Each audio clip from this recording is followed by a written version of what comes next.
Praise the lord. యేసుక్రీస్తు రక్తము వలన ప్రోక్షింపబడుటకును ఏర్పరచబడిన మీకు కృపయు సమాధానము విస్తరిల్లునుగాక, శుభము కలుగునుగాక. ఈ దినపు యేసయ్య జీవపు మాట 68వ కీర్తన 19వ చరణం. అనుదినము ఆయన మా భారము భరించుచున్నాడు. యేసయ్య అరచేతిలో చెక్కబడి, చేతి నీడలో దాచబడి, చేతిలో భూషణ కిరీటముగా, రాజకీయ మకుటముగా తేజరిల్లుచున్న నా ఆత్మీయ ప్రియ దైవ జనాంగమ, ఈ ఆత్మీయ యాత్రలో విశ్వాసపు పోరాటములో ఎన్నో పోరాటాలు, ఆటుపోటులు, పలు రకాల ప్రతికూలతలు, ఎటుపోయినా ఎందుపోయినా ఆదరణ కరువై ఉన్న కఠినమైన దినములు.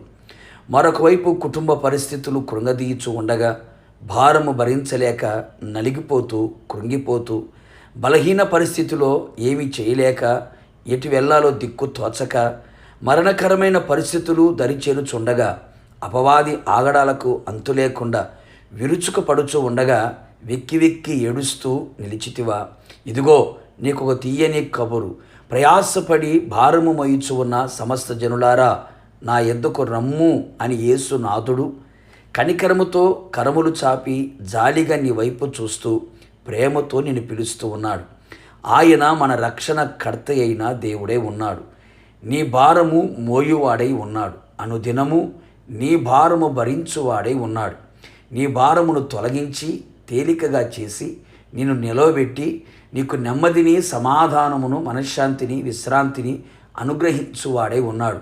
నిజమే ప్రియులారా, నీ మీద ఉంచబడిన, నీవు మోయుచున్న ఎలాంటి భారమైన, పాపపు భారమైన, కరువు భారమైన, పనుల భారమైన, వ్యాధుల భారమైన, ఆర్థిక భారమైన, శత్రువుల భారమైన, అపరాధ భారమైన, ఎలాంటి భరించలేని, మోయలేని భారములు ఎవడునూ నిన్ను కట్టుకున్నవారు, కడుపున పుట్టినవారు, తోడబొట్టినవారు, నీ స్నేహితులు, నీ బంధువులు, నీవు ప్రేమించిన వారు, ఇష్టపడిన వారు నీ భారము మోయకపోయినా, నీ భారము యేసయ్య మీదనే మోపుము. ఆయనే నిన్ను ఆదుకొనును. నీ పనుల భారము యెహోవా మీద ఉంచుము. అప్పుడు నీ ఉద్దేశములన్నీ సఫలమగును. ఎవరికి చెప్పుకున్నా, ఎవరి చెంతకు చేరినా నిష్ప్రయోజనమే కదా. యేసయ్య పాదాల చెంతకు చేరుము. కన్నీళ్లతో ఆయన పాద సన్నిధిలో నిలువుము. ఆయనే దిక్కుగా ఎంచుము. ఆయన వైపు చేతులు చాపి అర్జించుము. ఆయన వైపు కన్నులెత్తి నీ మనస్సు ఆయన మీద ఆనుకొని ఆధారపడుము. నిశ్చయముగా కరుణా సంపన్నుడైన యేసునాథుడు నీ మీద శ్రద్ధ నిలిపి దృష్టి ఉంచి నీ భారమును ఆయన భుజములపై భరించుకొనును, మోయును. నీకు గొప్ప విడుదల, సమాధానము, సంతోషములు కలుగు చేసి నిన్ను బలపరిచి, ధైర్యపరిచి, ఆశీర్వదించి, ఆత్మాభివృద్ధి కలుగు చేసి, ఆత్మలు వర్ధిల్ల చెయ్యను. ఆయన మహిమగల రాకడ కొరకు నిన్ను సిద్ధపరచును. ప్రార్థన. అత్యంత ప్రియా పరలోకపు తండ్రి, నీ పరిశుద్ధమైన పాదములకి కోట్లాది స్తోత్రము చెల్లిస్తూ ఉన్నాం.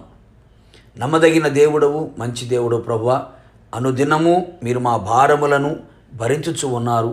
అందును బట్టి మీకు స్తోత్రాలు. నీ ప్రజలు ఏ భారముతో కృంగిపోతూ, నలిగిపోతూ, విసికి వేసారిపోతూ, మరణకరమైన పరిస్థితుల మధ్యలో, అంచులో నిలిచి ఉన్నారు. నిశ్చయముగా ఈ పూట మీ జీవపు మాటతో మమ్మల్ని దర్శించినందుకే మీకు స్తోత్రాలు.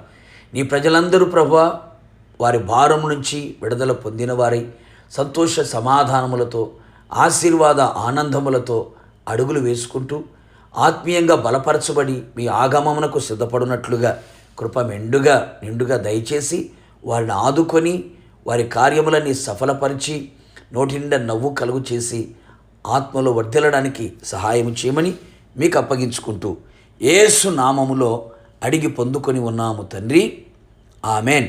నిశ్చయముగా మీరును మీ కుటుంబ సభ్యులను మీ భారము ఆయన మీద మోపము. ఆయన మీ కార్యములన్నీ సఫలపరిచి మిమ్మను ఆదుకొనును గాక. God bless you.